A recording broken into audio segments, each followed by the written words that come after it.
Bonjour, je me retrouve aujourd'hui, nous sommes lundi 10 novembre. Moi c'est Camille alias Maman Tricote des Paillettes. Vous pouvez également me retrouver sur Instagram avec ce même pseudo. Bon, je poste pas énormément de choses sur Instagram parce que en fait je prends pas le temps de faire les photos et tout ça, de faire les belles publications. Voilà, il faudrait que je m'y mette, mais c'est vrai que j'ai pas toujours l'occasion de prendre mes ouvrages en photo, surtout portés en fait, donc voilà, mais bon, c'est pas grave.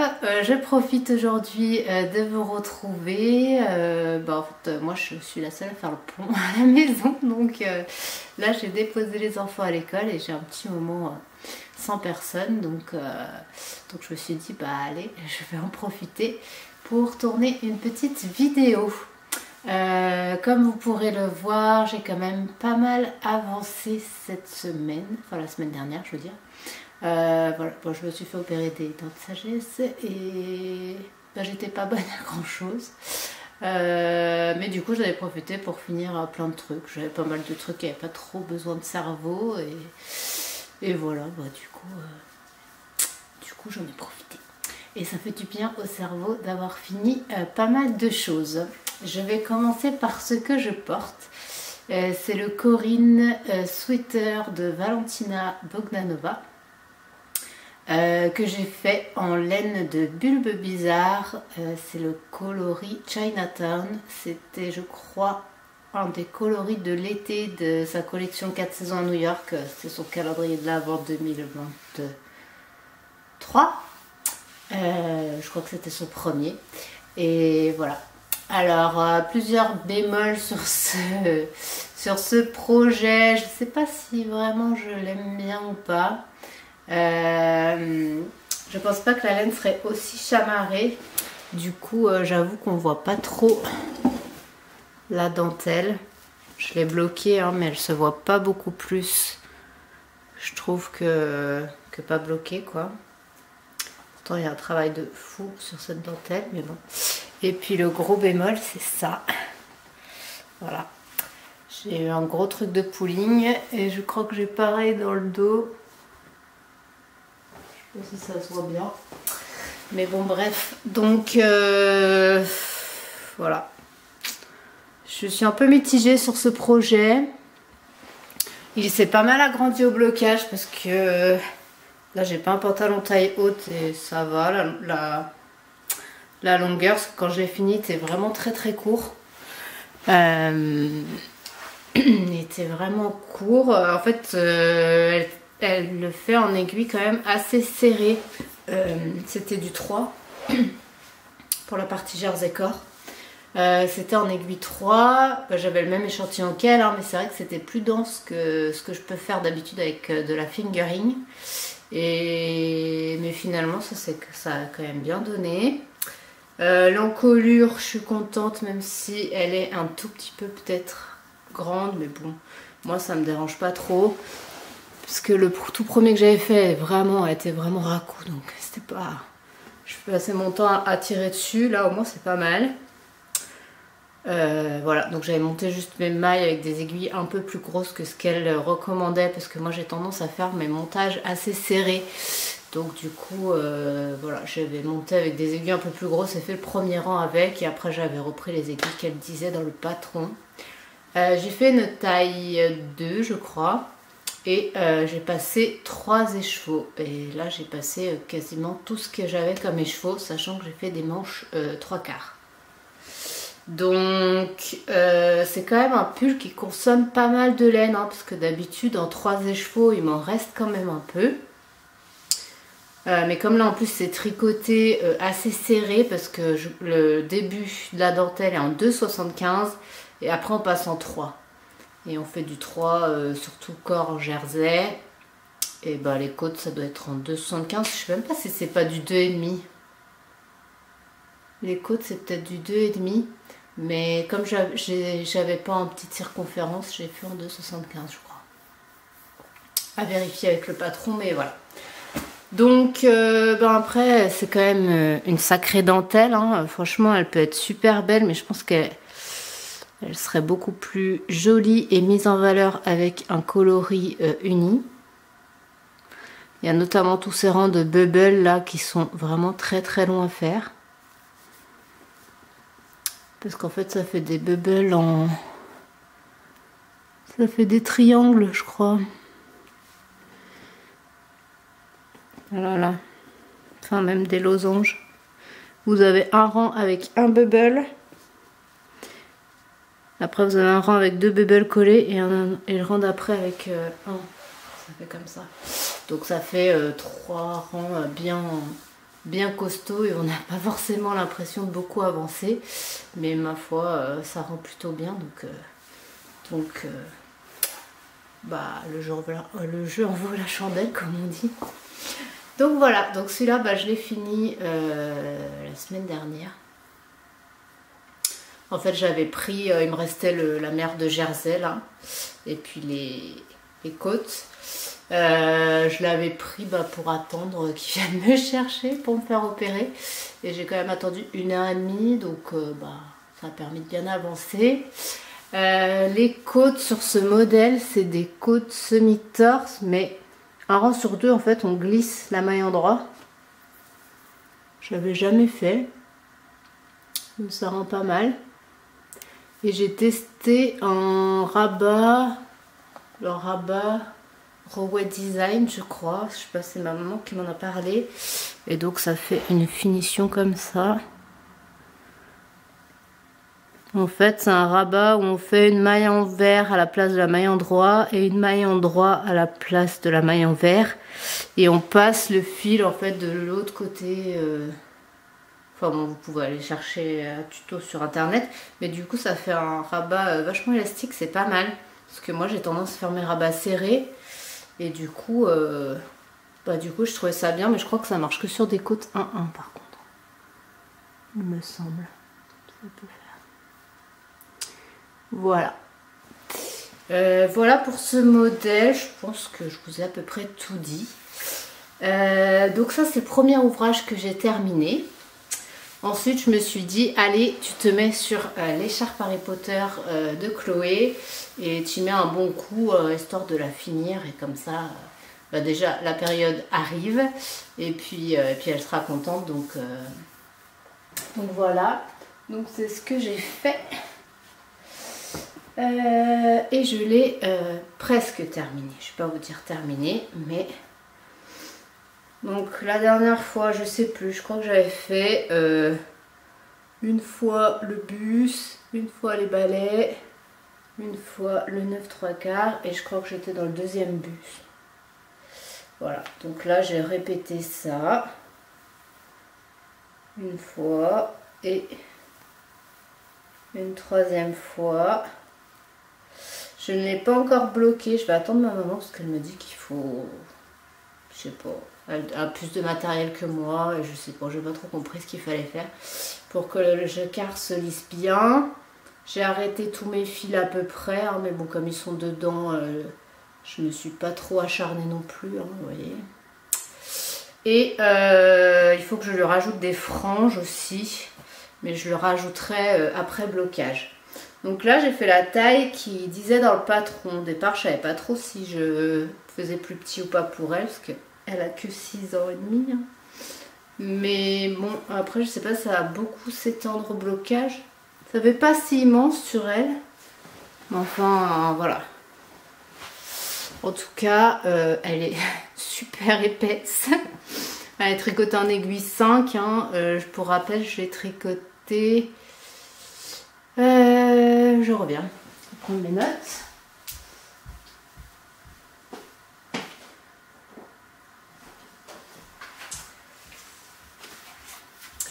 Je l'ai tricotée en drops Lima et Charisma.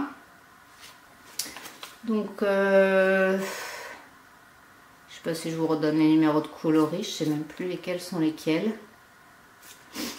La Lima, vous avez le coloris 31-45.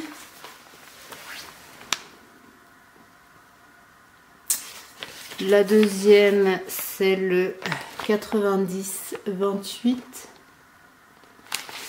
Et la Charisma, on a le coloris 76. et le coloris 11. Voilà, mais je sais plus quelle couleur et quoi. Donc vous pourrez aller voir. Voilà, mais je pense que si je lui fais des franges, je vais lui faire des petites. Surtout que je sais pas si ça va beaucoup s'agrandir au blocage. J'espère pas trop quand même, parce que sinon ça va traîner par terre. Donc voilà, donc il n'y a plus qu'à la bloquer et les franges, et elle sera finie. Et ça fait un bon doudou pour l'hiver, c'est bien épais. Voilà pour cette écharpe. Je vous remontre une dernière fois mon châle Hume. J'ai fini par me décider à faire l'I-cord. Je me suis dit allez, quand même ça serait mieux. Donc j'ai fait l'I-cord en le coloris orange là. C'est le Manae de chez Trélise. Et le gris c'est Broken. C'est Freaking Bacon. Freaking Bacon, donc c'est les deux laines de chez Trélise. C'était de la single à paillettes. 95 Merino Superwash et 5% Stellina. C'est la base Eros qu'elle appelle. Franchement une super base. Ce coloris orange il est vraiment magnifique. Moi j'ai vraiment aimé le tricoter. Il a plein de nuances. Avec la petite paillette qui va bien. Et donc voilà, donc j'ai fait l'I-cord après l'avoir bloqué. Comme ça il avait déjà pris sa forme, mais vous voyez ça mériterait peut-être un autre petit coup de blocage. Il y a la pointe qui rebique un petit peu, mais bon. Donc voilà, mais ça le finit quand même un peu mieux. Et je l'ai fait en orange parce que bon, c'est celui que j'avais le moins utilisé dans le châle. Qui m'en restait le plus. Donc, et puis je trouve que ça lui fait une petite touche de peps. Voilà. Donc le Ulm qui se fait normalement en DK pour rappel. Moi je l'ai fait en fingering. Du coup il est bien moins grand que sur le modèle. Mais normalement c'est un châle à 4 écheveaux je crois. Et moi j'en ai passé genre 2. Donc bah, je sais pas où est le problème, mais bon c'est pas grave. Il est quand même conséquent, hein, il est quand même grand. Pas forcément hyper profond comme on peut le voir sur la photo, mais en tout cas en longueur il est très grand. Donc bon il n'y a pas de souci, c'est juste que j'ai du coup des gros restes de laine. Mais bon, on verra. Voilà pour les objets finis. Ensuite, dans les avancées que vous connaissez, le châle saison, je ne vous le remontrerai pas cette fois-là. J'ai avancé un peu dans le point mousse, mais bon, ça reste du point mousse, c'est pas forcément très intéressant à vous montrer. Puis j'ai pas fait une avancée spectaculaire dessus. Et j'ai avancé sur mon Laurienne. Sur mon Laurienne sweater de Eleonore Mortensen. Je voulais vous le passer pour vous montrer. Je crois que je ne l'ai pas essayé depuis que j'ai séparé les manches. Donc ma foi, ce serait peut-être l'occasion d'essayer voir ce qu'il donne. Je vais juste mettre un petit Scooby-Doo. Parce que sinon j'ai peur de perdre mes mailles. Sauf que mon Scooby-Doo a un peu vécu, je crois. Tac. Alors, pour rappel, je le tricote en laine de chez l'Atelier du Mouton Bleu pour le orange que vous allez voir. C'est un coloris non reproductible, hein, c'était un oups comme elle l'appelle. Donc, bon bah vous ne pourrez pas le retrouver. Où est l'endroit et l'envers? Donc il y a des rangs raccourcis normalement. Voilà. Voilà, donc le orange c'est l'Atelier du Mouton Bleu que j'ai pris en Stellina. Et le coloris vert c'est le coloris Basilic de chez Teinture à laine en single. Je l'ai pris en single parce qu'il était beaucoup plus peps que sur base normale. Je sais pas, je trouve que la single ça donne une profondeur à la couleur qui est quand même hyper sympa. Et voilà, donc j'avais déjà fini le jacquard la dernière fois que je suis venue vous voir. Donc là j'ai déroulé la partie en jersey. Je crois que je suis arrivée à peu près à la longueur indiquée avant, parce qu'il y a du jacquard sur le bas du pull. Je pense que je suis à peu près à cette longueur là. En fait j'ai simplement fini mon premier écheveau de vert, hein. Mais il me semble que ça tombe plutôt bien. Et du coup là j'ai remonté la manche, mais bon j'ai fait peut-être 5 rangs. Voilà, parce que je vais faire les manches après avant de continuer le corps. Je vais vous le passer.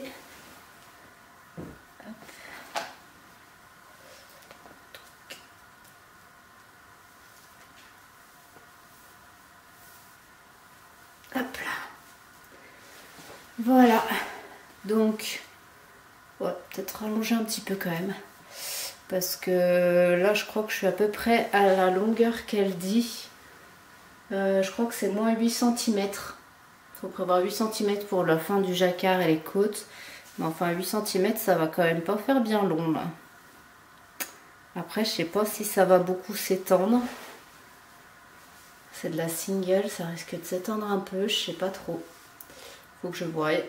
Mais je ferai peut-être un petit peu de centimètres encore. Et puis bon, vous voyez, donc la séparation, ouais, il est quand même large, hein. Je fais la taille 2. Sachant que j'ai beaucoup diminué mes aiguilles.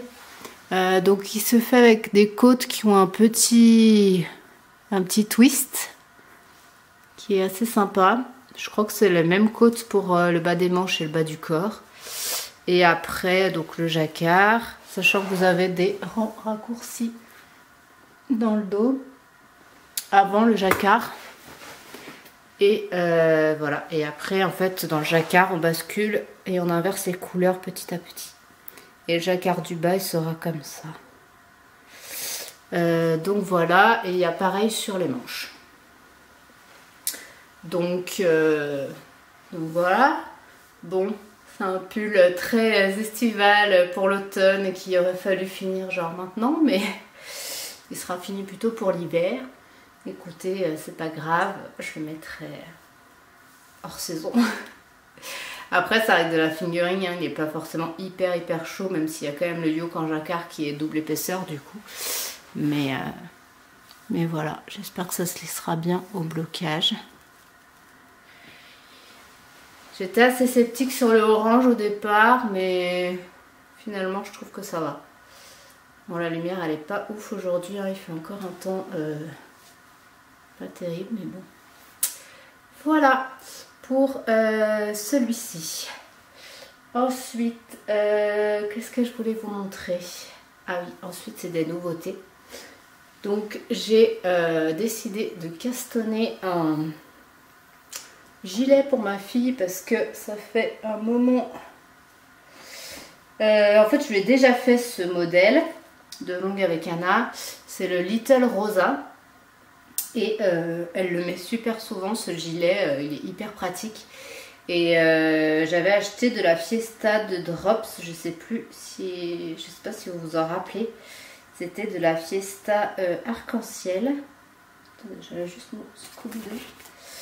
C'est de la Fiesta arc-en-ciel qui correspond à une DK en épaisseur. Je pense qu'elle fait 110 mètres ou 50 grammes. Alors,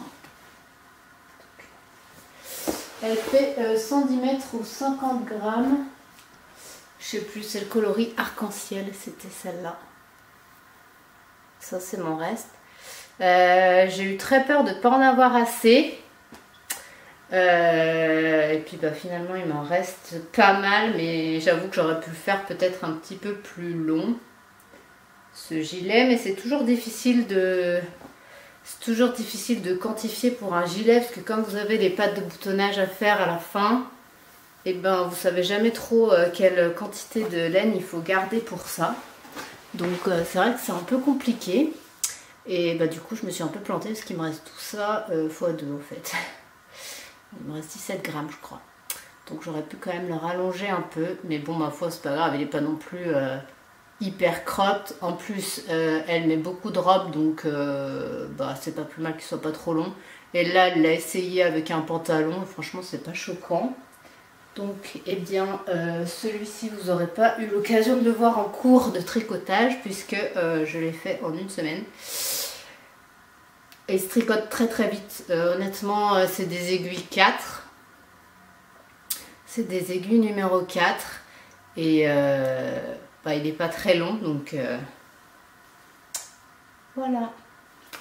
Il se caractérise par ces petits jeux de jetés au niveau des raglans, que je trouve très beau, que vous avez à l'avant et à l'arrière.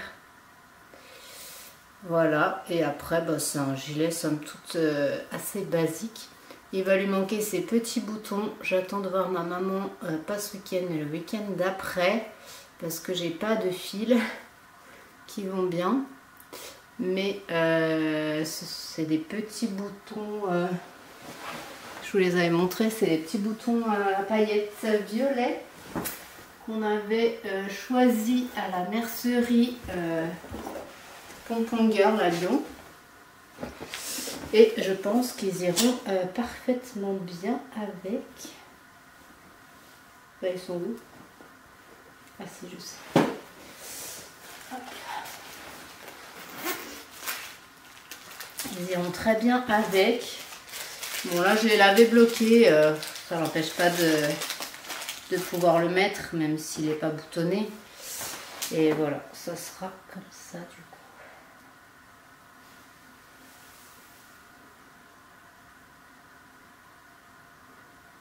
Ça ira bien. Ils sont très beaux ces petits boutons.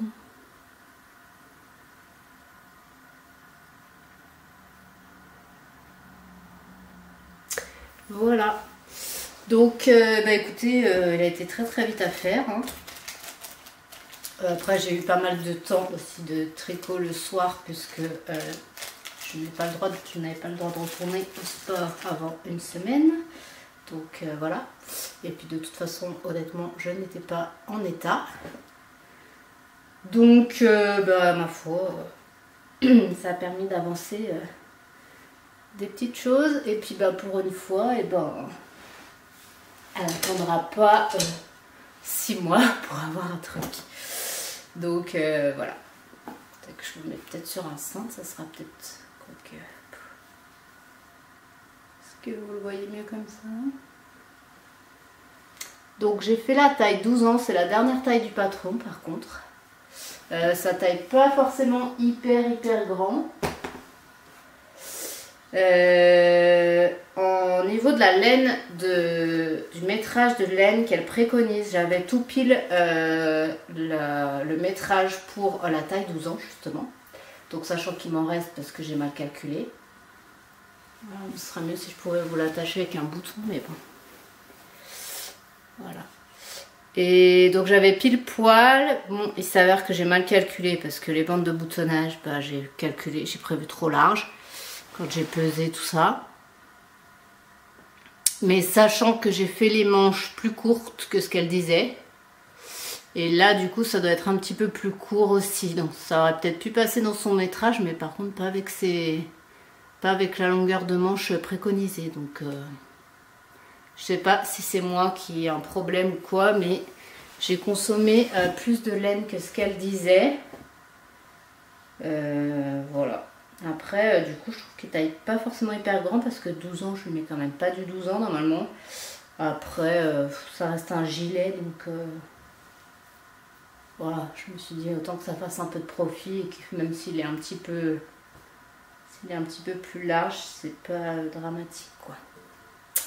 Voilà, mais je vais aller le remettre à sécher parce qu'il est encore un tout petit peu humide. Elle voulait le mettre ce matin, mais je lui ai dit j'aimerais bien le garder pour vous le montrer. Et puis je te le redonne cet après-midi ou demain. Je vais le réétendre et je reviens. Alors, dernier en cours et non des moindres que vous n'avez encore jamais vu puisque je l'ai cassonné avant-hier. Il s'agit de la Camille Dress, donc j'ai finalement craqué. un petit peu poussée par mes parents, hein, je vais dire. Mais bon, comme ils ont contribué, ça a fini par me décider. Donc merci à eux. Un grand merci. Et d'avoir subventionné une partie de mon craquage. Mais franchement, j'ai hâte. C'est quand même un sacré challenge de se faire une robe. Surtout, là, j'aimerais bien la faire pour Noël parce que c'est quand même une robe à paillettes, donc une robe de fête que je ne vois pas trop quand est-ce que je porterai d'autre qu'à Noël ou peut-être jour de l'an. Ou... Voilà, dans des genres de soirées un peu habillées, on va dire. Donc le challenge, c'est de la faire en mois et demi. Bon, elle se tricote en grosses aiguilles hein, quand même. C'est du 6 mm. Moi, je suis descendue en 5,5 parce que je trouvais que c'était assez ajouré et j'ai quand même l'échantillon en 5,5. Donc je pense qu'il fallait bien ça. Par contre, c'est vrai que tricoter du sequin, c'est pas évident. Mais bon, ça va le faire quand même. Donc je vous montre, voilà, j'ai reçu ces beautés qui ressortent plus flashy à la caméra qu'en vrai. En vrai c'est un peu plus bordeaux je dirais. Voilà, donc c'est la laine préconisée dans le patron. Donc c'est de la Lana Grossa, donc c'est la Cosmo. Et moi j'ai pris le coloris 16. Voilà. Sachant que j'ai eu des petits problèmes avec ma première pelote, je m'en suis pas rendu compte tout de suite, donc j'espère vraiment que ça ira. Mais en fait, par endroit, le fil là,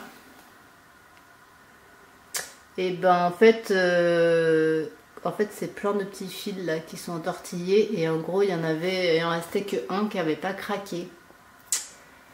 Je ne sais pas si c'est un défaut de la pelote, si c'est moi en tirant qui ai cassé le fil, j'en sais rien.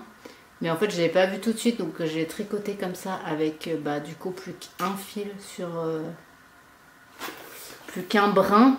C'est pas un fil, c'est plus qu'un brin de ça. Donc j'espère vraiment que ça ne craquera pas après. Voilà. Et bon, là après, sur la suite, j'ai pas eu trop de problèmes, donc je sais pas s'il y avait un défaut sur le fil à cet endroit-là de la pelote, si c'est moi qui ai fait quelque chose, je peux pas vous dire. La composition de ce fil, c'est du 100% coton paillettes. Voilà, et elle mètre 260 mètres au 100 grammes. Donc cette robe, elle se tricote avec un fil de ça et 2 brins de mohair ensemble. Donc moi j'ai pris, donc c'est la Silk Air. Franchement elle a l'air assez douce. Hein. Je la connaissais pas mais voilà. Et le coloris de celle-ci c'est le 208. Je crois que sur le site c'était coloris rouge vin. Comme ça. Voilà, c'est pas exactement la couleur qu'elle a pris elle dans son modèle, parce qu'elle l'a fait en rouge. Elle l'a fait en rose pâle et en rouge. Sur le rouge qu'elle a pris, je sais pas, sur la photo, ça faisait très terne, ça faisait un bordeaux très foncé et assez terne. Je me suis dit, ça me plaît moyen. Après, c'est toujours difficile, le rouge en photo, ça rend pas forcément pareil qu'en vrai. Et il y avait celui-ci qui était dans la même teinte, mais un peu plus lumineux. Là, vous l'avez vraiment trop rouge vif. Ça tire vraiment plus sur le bordeaux. Et... ouais, je sais pas. Et voilà, donc j'ai pris celui-là. Et je suis assez contente de mon choix. Franchement, si ça fait pas Noël, il faudra m'expliquer. Donc voilà pour mon combo. Pour la construction, donc j'ai castonné. Je vous montre. Voilà ce que ça donne. Sachant que j'ai l'impression que les sequins ils sont plus, il y en a plus dedans, vous voyez là à l'intérieur, que sur le devant. Mais bon, après on verra. Je sais que Léonore de Fille de Nuage avait fait une robe comme ça et qu'elle avait ressorti tous les sequins après sur le devant. Mais honnêtement, je suis pas sûre de me faire la motif de ça. Donc ma foi, on verra hein, une fois fini déjà. Et Donc voilà, donc en fait vous commencez, au niveau de la construction, vous commencez par les deux épaules, donc vous avez deux petits bouts. Vous avez deux petits bouts, vous tricotez deux petits bouts de là, qu'après vous venez rassembler en castonnant des mailles là, tac, et vous raccordez les deux bouts là. Donc c'est une robe cache-cœur, mais le cache-cœur est fixe, puisqu'il va se raccorder au niveau de là. Il va être, enfin vous ne pourrez pas le régler quoi, il va être assemblé. Et vous pouvez le porter soit avec le V devant, soit avec le V derrière. C'est comme vous voulez, elle est réversible, donc ça c'est plutôt chouette. Moi je suis partie sur la taille 1 avec une aisance de 0 du coup. Elle nous dit qu'on peut faire entre 0 et 10 cm d'aisance.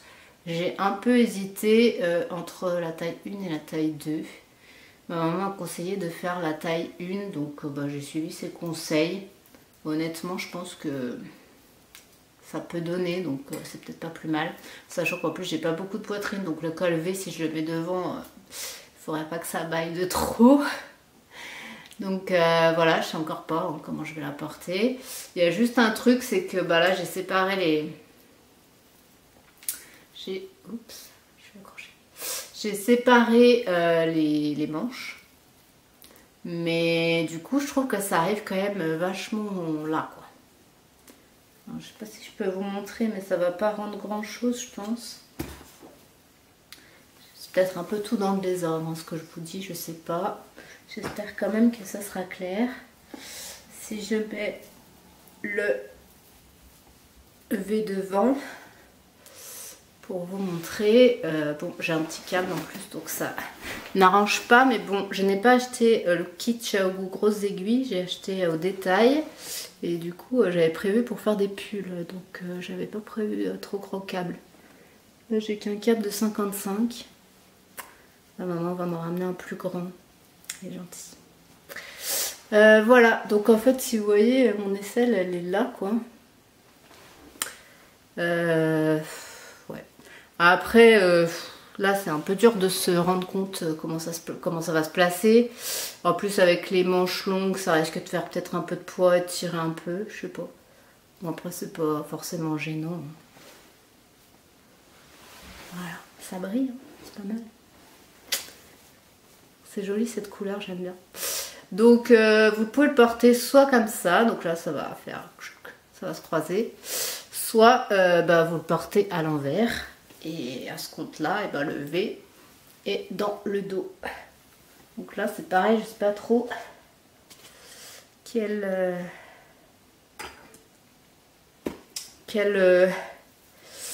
au niveau de l'encolure, là, comment ça va se placer en faisant ça. Si je le mets dans le dos, ça fait un devant dans cet esprit-là, quoi. Donc à voir. Je trouvais que mon tricot était assez ajouré, donc j'espère que je n'aurai pas l'impression d'être toute nue et qu'on ne verra pas tout à travers. Enfin bon, là je me dis j'ai un débardeur blanc dessous, et en vrai, j'ai pas l'impression qu'on voit quelque chose. Donc ça va. Ça va, mais c'est vrai que...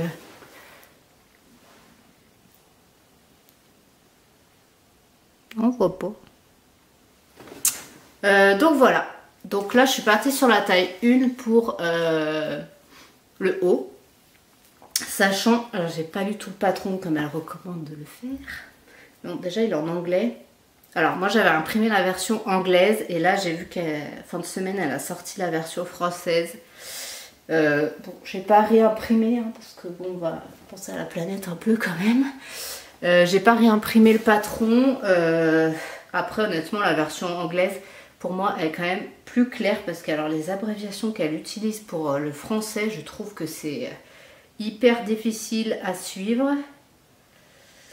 Je cherche l'endroit de le devant de mon pull parce qu'il fait pas chaud. Les abréviations françaises sont hyper difficiles à suivre quand elles vous parlent du côté endroit du travail. Je sais plus ce que c'est son abréviation, c'est RG and ou un truc comme ça. Enfin c'est un truc hyper long. pas forcément hyper clair, enfin je sais plus, mais bon, je sais plus c'est quoi le... Bon. Voilà, donc en gros je regarde quand il y a du texte ou je regarde quand j'ai un doute sur ce que j'ai compris en anglais pour être sûre de faire comme il faut, mais la version anglaise finalement me convient très bien. Après c'est beaucoup de code et voilà, et puis en fait j'avais déjà fait un modèle d'elle qui est aussi en cache-cœur et elle fait beaucoup de tableaux par étapes en vous mettant vous avez tant de mailles réparties de telle et telle façon avec les marqueurs et du coup vous savez vite où vous en êtes ou ce que vous avez compris, si vous allez arriver à ce nombre de mailles ou pas. C'est assez je trouve qu'au niveau compréhension c'est assez clair, donc voilà. Et je crois que du coup il est possible d'ajuster au niveau de la taille, c'est à dire que vous pouvez faire une taille par exemple une comme moi j'ai fait pour le haut, mais au niveau de la jupe je pense que je pourrais passer sur une taille 2 s'il faut. Enfin, on peut adapter la taille et pas faire la même sur toute la robe en fait. Donc ça c'est plutôt pas mal. Après j'ai pas lu comment on ajuste la chose, hein, mais bon ça devrait se faire, il n'y a pas de raison. Donc ça c'est plutôt bien parce que des fois c'est vrai que suivant comme on est faite, on aurait plus besoin d'une telle taille pour le haut, telle taille pour le bas, donc ça permet d'ajuster, de faire quelque chose qui nous va mieux quoi. Donc voilà, donc il a bien avancé, elle a quand même bien avancé hein, parce que j'ai séparé les manches, donc ça c'est cool. Là on va continuer à augmenter pour faire le V qui va se croiser. Et puis après on va rattacher. Et il y a une espèce de, je sais pas, j'ai pas étudié comment on rattachait, mais ça fait une espèce de ceinture tressée là, qui est jolie. Où elle dit, je crois qu'on peut passer un élastique dedans. Bon, je sais pas si je passerai un élastique, on verra. Mais je pense pas que ce soit nécessaire. On verra. Ça peut s'ajuster plus tard. Voilà, à savoir qu'elle fait un cal jusqu'à Noël, là, de hier jusqu'à Noël, je crois. Donc si ça vous intéresse, écoutez, je pense que vous pouvez voir avec elle pour qu'elle vous rajoute sur la conversation du cal. Moi personnellement je m'y suis pas mise parce que je me suis dit que de toute façon ça n'allait pas parler français, donc ça servait à rien parce que je n'allais absolument rien comprendre à ce qui se passe. Mais voilà, ça peut être sympa si vous voulez vous lancer, que vous parlez un peu, je pense, anglais, ça peut être chouette. Voilà. Du coup je pense que je vais me concentrer beaucoup sur ce projet là. Je vais avancer un petit peu mon Laurienne, mais en tricot nomade, voiture, le midi, le matin, voilà, je fais un petit peu de rang de manches de jersey, ça ira bien, il avancera petit à petit comme ça, parce que celui-ci il est quand même pas évident à transporter, enfin la robe je veux dire, parce qu'en plus cette pelote là à dérouler c'est pas... Enfin vous avez 3 fils quand même hein, à chaque fois, donc bon ça fait des pelotes qui courent partout tout le temps, donc je les mets là-dedans. C'est ma soeur qui m'avait offert ça, c'est pratique quand vous avez des trucs à plusieurs fils. Et donc là je suis toujours sur mes premières pelotes hein, pour l'instant, voilà, il me reste ça.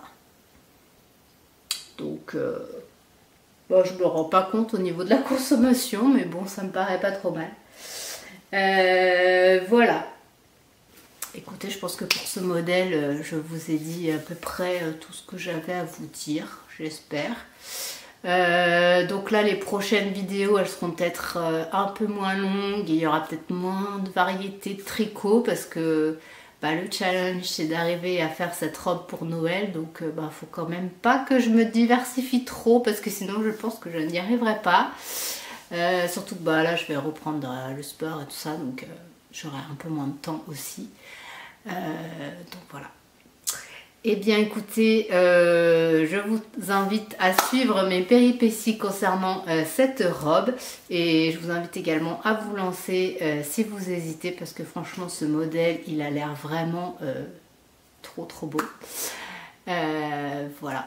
Et je voulais simplement vous dire aussi un grand merci à ceux qui me suivent. Merci pour tous vos abonnements. On a passé les 1000 abonnés là sur la dernière vidéo, donc c'est chouette. Bon, bah, ça veut dire que ça vous plaît un petit peu, donc c'est cool. Moi en tout cas, je suis super contente de partager tout ça avec vous et d'échanger après sur les commentaires ou quoi. Enfin, en tout cas, si vous avez des questions, n'hésitez pas. Et bah, si vous avez hâte de suivre l'évolution de cette robe, mettez-moi un petit emoji sur le thème de Noël. Et puis voilà. Donc sur ce, bah, je vous souhaite une bonne journée, une bonne soirée et puis je vous dis à très vite. Bye!